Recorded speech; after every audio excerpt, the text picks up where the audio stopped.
Harry. À toi, Salem. Oui, bah, bonsoir à tout le monde. Pour dire que je le connais vraiment, vraiment, bah, je le connais pas assez hein, pour parler bien de lui.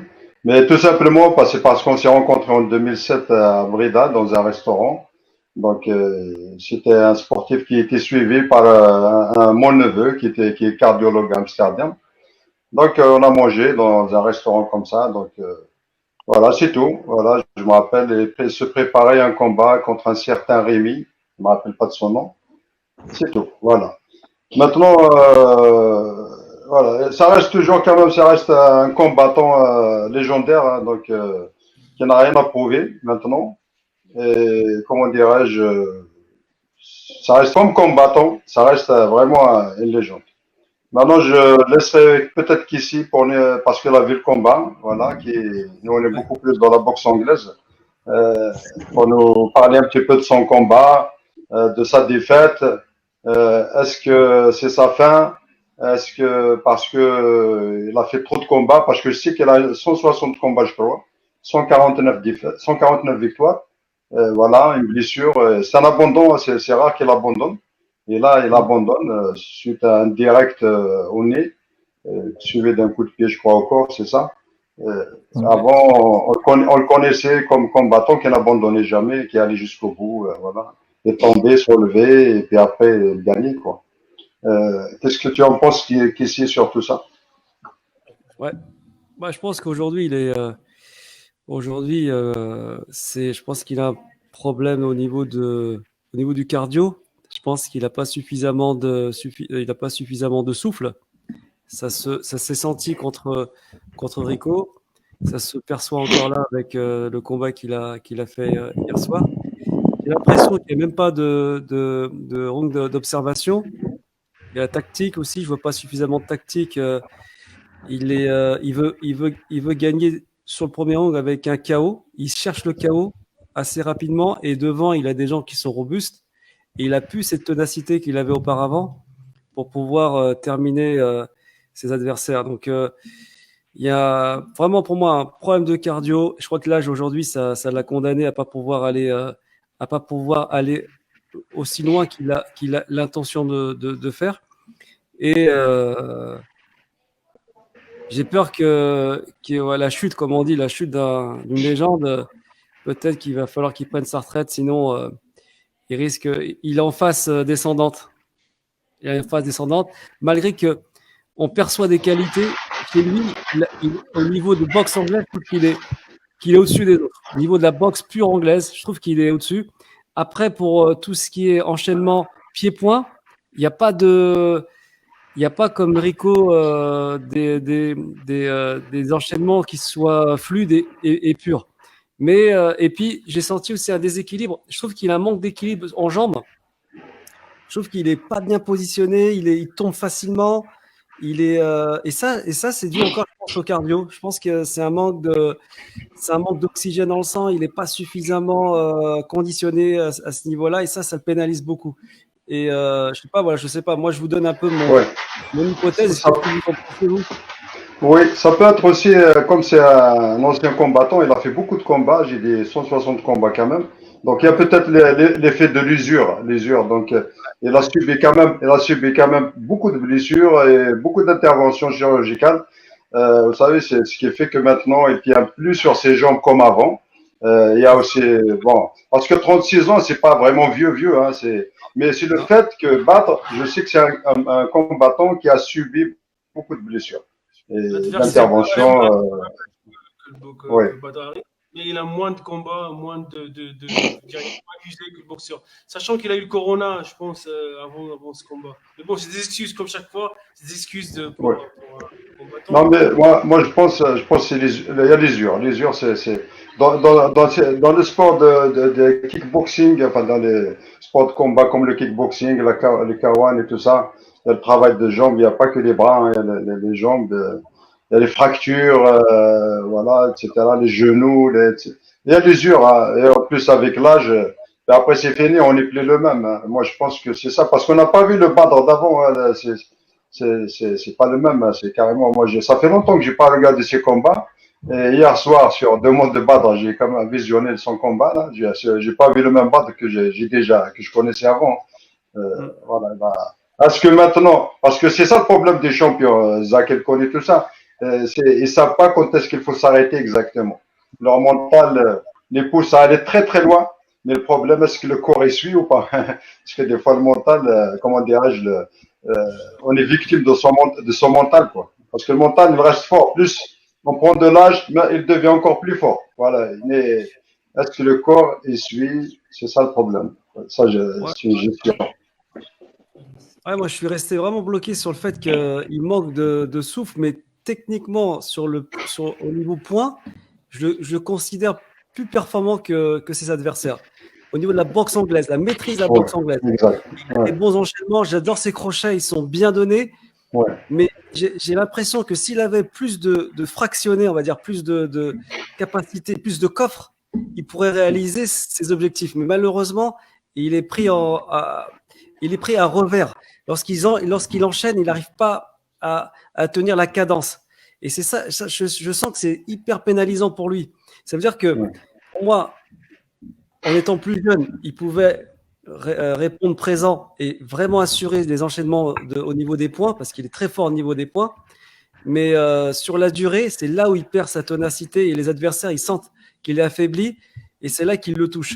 Et puis, j'ai constaté que lorsque son adversaire il a baissé un petit peu la garde, habituellement, Badari, il ne laisse pas passer. Dès que tu baisses un peu la garde, il donne tout de suite le coup. Il est vif sur ça.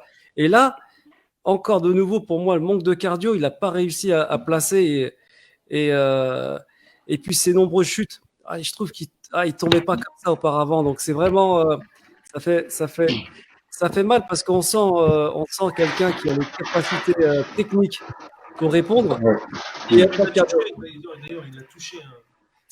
Moi, je pense que Badari, c'est quelqu'un qui doit gagner le premier round. Voilà. Si il met KO, premier, il peut passer. Mais les deuxième, troisième, c'est là où non. Là, il y a l'endurance, ça ne suit Moi, pas. Et moi, je sais pense, pas. Qui Ouais. si, moi, je pense qu'elle a gagné même le deuxième, hein. Le premier et le deuxième, c'est au troisième que ça n'a pas été. Elle a Ah gagné ouais, les deux rounds, les deux premiers rounds, elle les a gagnés, malgré qu'elle a été touchée, mais elle les avait gagnés, je crois. Ouais. ouais, moi, je suis Selon le considéré. pointage, hein, selon le pointage. D'accord, d'accord. Mais On a, moi, je considère pas que Badari, il est hors jeu. Non. Pour moi, ouais, le ouais, coup qu'il a reçu, ça pardonne pas. Quand c'est des poids lourds, ça pardonne pas. Un coup comme il a reçu un coup, comment dire, le coup qu'il a reçu, ça pardonne pas, ça. Ça, normalement, ouais, c'est un KO. Moi, moi, après, c'est mental. Je pense que le fait d'avoir perdu 3 fois de suite, là, ouais, et les ouais, blessures qu'il a eues, je pense que ça a créé chez lui un trouble. Ça le trouble. Ça veut dire que il utilise pas ses jambes comme il souhaiterait le faire parce qu'il a peur encore de se blesser. Et je pense ouais, qu'il n'est pas à l'aise au niveau des blessures qu'ils ont cumulées. Ça veut dire qu'aujourd'hui, il a un blocage psychologique et ça se sent. Ça se ressent moi, je pense qu'il aurait dû attaquer un combat avec des adversaires moins classé que celui qui l'a touché, qui était le numéro 2, je crois, du classement. du classement, ouais. Et il aurait dû chercher la confiance avant de repartir vers Rico. Et malheureusement, il a voulu monter trop vite. Je pense que un an sans combattre, je sais pas, après, moi, je suis pas un grand spécialiste, mais est-ce qu'un an après une défaite, c'est pas long? Est-ce qu'il n'a pas fallu qu'il aille plutôt voir des gabarits un peu plus vers des positions un peu plus faibles et après chercher le deuxième pour aller rechercher Rico, pour chercher la confiance? Ouais, ouais. J'ai l'impression il a voulu monter trop vite et vite repartir vers Rico. Voilà. Après, Et, peut-être. et mon cas, parce que ça fait un an qu'elle n'a pas combattu, donc depuis décembre, je crois, quand elle a combattu Rico. Ouais, Donc je crois qu'un an, c'est beaucoup quand même sans combattre. ouais, c'est ça. Voilà. Elle aurait pu faire je ne sais pas comment ça fonctionne Combat au niveau intermédiaire. de Faire un combat intermédiaire entre les deux. combat intermédiaire avant de rencontrer un combattant si dur comme celui qui l'a battu là, hier. Parce qu'il a Voilà. battu Jamel, je crois. Jamel, il l'a battu. Ouais. Il y a un autre un autre combattant de K1 marocain hollandais qui a déjà battu adversaire à Badra avant. Et pourtant, c'est Ouais. pas le même niveau. Je pense que C'est Badra, à pas mon le avis, même niveau. t'en penses quoi, Lucho? Moi, j'en pense que normalement, Bader, enfin, j'ai regardé le combat hier, Je trouve que Bader Hari, à l'âge qu'il a, normalement, il devrait boxer avec plus de maturité et il boxe encore comme un jeune qui a 20 ans, qui est plein de fou, qui veut se prouver. Alors que Bader, il a de l'anglaise, il a des jambes, il a de la puissance, il est explosif. Et malgré ça, il mise la puissance à chaque coup qu'il donne. Tous les coups qu'il donne, il le donne puissance max, alors il se tue physiquement, en fait, en faisant ça. Et après, plus les rounds y passent, eh ben, ça va mal aller pour lui. Donc, il cherche à abréger le combat dès le début, et je pense que, enfin, pour un part, je pense que c'est la mauvaise tactique. Il manque de maturité alors qu'il a 160 combats. C'est dommage. Peut-être c'est le stress. C'est le stress qui vit battre tous les jours avant le fight, sachant qu'il avait un nom. Je pense que le stress aussi a joué aussi sur les derniers combats de Badr Hari. Mais quand même, je trouve que bon, il perd le combat, mais il était pas loin de le gagner aussi. Dans le deuxième round, il le touche et s'il le finit, je pense que on n'aurait pas les mêmes avis aujourd'hui sur s'il gagne. Et par contre, en face, c'est un dur. Hein. En face, c'est il a pris. C'est un bon boxeur en face. Il va défier Rico d'ailleurs. Il va défier Rico pour le prochain combat. Parfait. Ouais. Zakaria, tu penses que Badr doit arrêter Non, pour rebondir un petit peu sur ce qu'a dit Lucho, effectivement, je trouvais qu'il a manqué de maturité sur ce combat. Il s'est précipité un petit peu sur ses 3 dernières rencontres, c'est un petit peu ce qu'on s'aperçoit. C'est-à-dire qu'il cherche à abréger assez rapidement, il se précipite alors qu'il prend pas le temps, alors qu'en prenant le temps, forcément, ce serait plus simple pour lui. Et à chaque coup qu'il déclenche, c'est pour faire mal. Alors qu'en réalité, c'est d'abord créer des ouvertures de manière à justement pouvoir derrière toucher et faire mal. Et donc, tu uses énormément d'énergie. Et donc, je trouve ça dommage parce que quand tu regardes le combat d'hier, c'est assez frustrant. Parce qu'en réalité, la première et deuxième reprise, il est dans le coup. C'est lui qui, pour ma part, c'est lui qui remporte les 2 reprises d'hier. Après, la troisième, malheureusement, il se fait toucher. Et voilà. Après, aujourd'hui, je pense que comme l'a très bien dit ton collègue, psychologiquement, il y a certainement un blocage parce qu'il il y a eu quand même des blessures. C'est un peu le Gourcuff de la boxe pied-point. C'est-à-dire qu'il accumule les blessures et donc forcément en termes psychologiques, c'est pas évident à revenir. Et après, il a montré de très belles choses hier. On veut pas être non plus trop injuste avec lui. Il a montré de belles choses, sauf que le haut niveau, c'est la durée. C'est-à-dire que le haut niveau, c'est pas uniquement montrer 2 beaux rounds et s'éteindre après par la suite. Le haut niveau, c'est être capable de maintenir ça pendant les 4 reprises et malheureusement, c'est pas ce qu'il a fait. Donc je sais pas s'il doit arrêter parce qu'il a quand même montré de belles choses, sauf que je pense qu'effectivement, il va falloir qu'il reprenne confiance et avant d'essayer de s'attaquer à des gros morceaux parce que s'il revient en essayant de s'attaquer à des gros morceaux, ça risque de pas être simple pour lui. Donc je pense que d'abord, en tout cas, la stratégie à mettre en place, ce serait peut-être de revenir avec un combat intermédiaire, comme vous l'avez très bien dit, et histoire de reprendre la confiance, de retenter certaines choses, et après, par la suite, pourquoi pas se rattraper à des gros morceaux.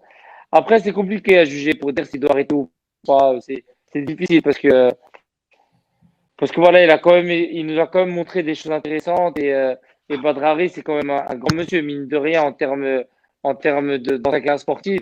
Il a fait ce que très peu ont fait. Moi, je l'ai trouvé super explosif. Hein. Oui, absolument. Il allait vite, il était explos. Après, comme l'a très bien dit Lucho, la problématique, c'est que il cherche à faire mal sur tous les coups. Alors qu'en boxe, il ne faut pas chercher à faire mal sur tous les coups. Tu cherches à travailler un peu, tu vas travailler sur des combis de 2-3 coups, et là, le troisième coup, c'est là que tu vas faire puissance. Tu vois. Alors que sur tous les coups qu'il mettait, il cherchait à faire mal. Et c'est dommage parce qu'il nous a montré de belles qualités sur la première et deuxième reprise. Ouais. C'est vrai, c'est un combattant très impulsif, voilà. Après, pour arrêter ou pas, moi je pense que ça dépendra de son état de santé. Tu vois, là, il verra avec. Il n'y a que lui qui verra. Nous, pour l'âge, il est jeune, à 36 ans, c'est pas encore. Pour un poids lourd, ça va, pour un poids lourd. Même actuellement. Il est jeune, hein. Ouais. Après, moi je sais qu'il a pas mal de soucis au niveau de la santé. Hein. Voilà, je sais, ouais, je discute avec des gens qui font du K1. Il y a Cyril Gann, comment il s'appelle? Jérôme Le Banner aussi. Ouais. Ouais, ça disent qu'il a beaucoup de problèmes de santé, enfin au niveau des fractures, au niveau etc. Et après, sur ce plan-là, il faut voir après s'il faut continuer. C'est lui qui verra, c'est lui. Mais par rapport à l'âge, là, dans le combat d'hier aussi, on a vu comme il est quand même, il est encore explosif. C'est vrai il n'a pas ce sens de la maîtrise des coups, parce que c'est lui, c'est sa personnalité, il est impulsif, hein.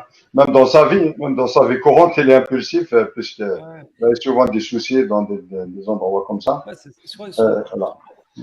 moi, je pense que Badari, il a déjà un combat à faire contre lui-même déjà. Je pense qu'il a, c'est déjà lui déjà, il faudrait qu'il, malheureusement, c'est sa propre personnalité qui le met en porte-à-faux aussi dans son côté, dans sa carrière. C'est il a pas suffisamment travaillé son mental. Je ne sais pas si son préparateur, il a travaillé sur ce point-là, mais je trouve qu'il est, même sur ses combats, il est impulsif. Tu vois, moi, après, je suis pas un fin connaisseur, mais est-ce que conserver le même staff pendant un long moment, est-ce que c'est pas pénalisant? Parce qu'on vous voit venir. Parce que Badari, moi, je trouve que sa boxe, elle est linéaire, elle est identique. C'est-à-dire que, est-ce que ses adversaires, ils n'ont pas quelque part anticipé, sachant que il a pratiquement la même manière de Combat. combattre. Est-ce que changer d'entraîneur, c'était pas une bonne idée à un moment quand il a voulu bifurquer sur un autre staff et après il est revenu sur son ancien staff? Est-ce que, je sais pas, parce que je regarde la tactique identique. Boxe anglaise, et Rico, il fait pied-point. C'est carré. Les automatismes, ils sont rapides et précis. Alors que Badari, le pauvre, je sens que ces connaissances qu'il a acquiescées auparavant, c'est toujours la même boxe. Et on le voit. Et donc, il y a la fatigue de l'âge qui apparaît, mais il n'y a pas d'amélioration sur certains postes de sa boxe. Et c'est pour ça que la question que je pose, moi, c'est est-ce que avoir accès à un autre star, c'est pas peut-être une façon de rebondir un petit peu dans sa façon de combattre? C'est une question que je pose. Je ne sais pas si on peut me répondre sur le sujet. Moi, franchement, concernant Bader Hari, je pense que changer d'entraîneur, ça lui servira à rien. Sa personnalité, c'est d'aller sur le ring et d'aller faire la castagne pleine de fou. Tu le vois qu'il a pas de game plan quand il combat. Il avance. Ouais, mais justement, moi, je pense que, moi, contrairement à ce que tu dis, Lucho, au contraire, moi, je pense que la problématique, c'est qu'aujourd'hui, quand il a un staff technique qui est fan de lui, c'est-à-dire qu'en soi, ils lui disent pas les choses comme il devrait lui dire. Ouais, c'est ça. Ils osent pas. L'objectif de ton staff, c'est de te dire qu'arrive un moment, il va falloir travailler sur telle ou telle chose pour avoir une vraie progression technique. Oui, parce qu'il a il a un vrai bon staff en plus. Ouais, et là, un petit peu comme vous l'avez très bien dit. C'est-à-dire que quand tu regardes ces 3 dernières sorties, eh ben, c'est exactement la même chose. C'est-à-dire qu'à l'identique, tu cherches à faire mal au début, à imposer ton style. T'as très peu t'axes beaucoup la boxe sur l'anglaise et moins sur le pied-point. Et alors que sur des combinaisons en pied-point qui pourraient être, sur de la variété en pied-point qui pourrait être intéressant, c'est pas forcément ce qui fait. Et donc, aujourd'hui, comme tu l'as très bien dit, j'en suis persuadé, les adversaires, ils observent également. Ouais, et quand tu regardes les trois derniers combats, il n'y a pas de game plan, il n'y a pas de stratégie, il n'y a pas de tactique de mise en place. C'est j'y vais, je cherche à faire mal. Si jamais je le mets KO, tant mieux. Si je le mets pas KO, bah, ça va être compliqué. Et après, il y a les blessures qui sont arrivées. Mais après, moi, je sais pas, je suis pas trop Bader Hari ces derniers temps, mais est-ce qu'il se prépare correctement dans son combat? J'ai l'impression qu'il arrive dans les combats, il sait qu'il a pas 4 rounds en lui, il décide d'abréger rapidement. En fait, c'est coup de poker, c'est chose de gagne. Après, je pense que, après, pour être honnête avec toi, c'est un professionnel, tu vois. C'est-à-dire qu'à un moment, je suis pas sûr qu'il se dise, j'ai pas les 4 rounds dans les pattes. C'est-à-dire qu'en principe, en règle générale, il y a une préparation qui a été établie. Je sais pas s'il se dit ça, tu vois, s'il se dit, il va falloir que, je pense que c'est plus dans sa manière d'être et dans sa gamberge et sa personnalité, tu vois. C'est un garçon qui, à l'époque, ça passait mieux parce que cette fougue, la fougue qu'il avait, il y avait de la variation dans cette fougue. Aujourd'hui, il a une fougue, mais qui est très peu variée. Donc, c'est ça qui est un problème. Exactement. Il varie pas les zones de frappe, c'est vrai. Ouais, exactement. Et j'ai constaté que lorsqu'il utilisait ses pieds, c'est toujours frappé en hauteur. Et donc, comme il n'a pas suffisamment de conditions physiques, moi, je ne comprends pas. Par exemple, je regarde Rico, il fait souvent des low kicks. Si je ne me trompe pas, il tape toujours bien sur les cuisses. Tu vois, il essaie d'affaiblir ses adversaires en tapant bien sur la cuisse à plusieurs reprises. Badahari, soit il passe par le coup de pied retourné, soit il passe par des. Et donc, je ne comprends pas pourquoi il essaye de parce que, comme il disait Zakaria tout à l'heure, parce que Rico, il a un game plan. Bader, il n'a pas de game plan. Exactement. Et c'est ce que j'ai entendu. Enfin, les critiques que j'ai entendues, moi, c'est ça. C'est qu'il n'y a pas de. Il varie pas suffisamment ses enchaînements. Il est toujours sur. On le voit venir, on le voit arriver. Il avait fait une super préparation physique. Apparemment, il a fait venir un préparateur physique qui est très reconnu dans le domaine.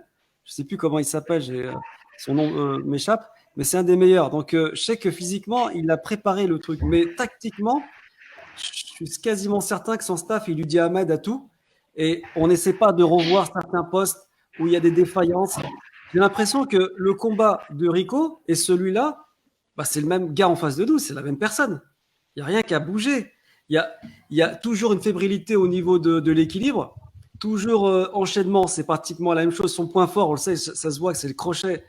Il a un bon crochet. Et là, je vois que Badahari ne s'est pas dit attends, il va falloir que je joue sur d'autres aspects techniques ou tactiques, excusez-moi, pour pouvoir surprendre mon adversaire. Et c'est lui qui se fait toujours surprendre. C'est malheureux parce qu'on sent une capacité. Franchement, ça se voit qu'il techniquement, il est là.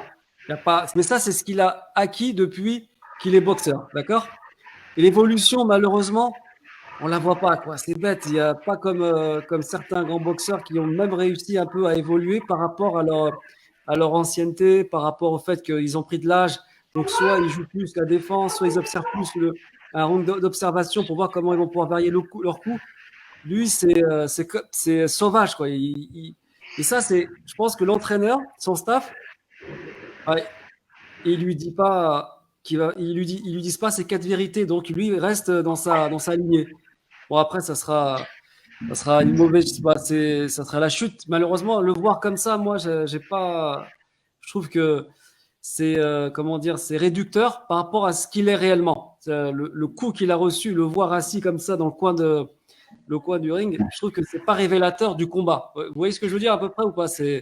Ça démontre pas réellement le combat, quoi. Et je sais que c'est une perte de confiance pour lui. Et puis maintenant, il est même plus challenger par rapport à Rico. Rico maintenant, il le considère plus comme un challenger réel. Mais c'est bête, il est passé. Je crois qu'il paye la facture de son passif. Vous comprenez? Le coup, il a pris un crochet droit. Ouais, sur le flanc. Sur le flanc. Je crois sur le flanc. Même. Ouais, sur le flanc, ouais. Bon, je pense qu'on a assez parlé de Badahari, les gars. On a fait le tour pour Badahari. Je ne sais pas si du public qui a commenté, pas encore. Il y a un commentaire d'Abdelkader Rouni qui dit Zakaria au top vos commentaires hier lors de votre soirée et bravo également à Philippe. Bravo frère Alab. Merci beaucoup. C'est gentil Abdelkader, je te remercie. Voilà, on a essayé, on a passé une belle soirée, c'était intéressant. Donc merci à toi. Génial. Avant de passer à le deuxième sujet de le combat de Golovkin, je fais un petit jingle rapide pour qu'on se prépare.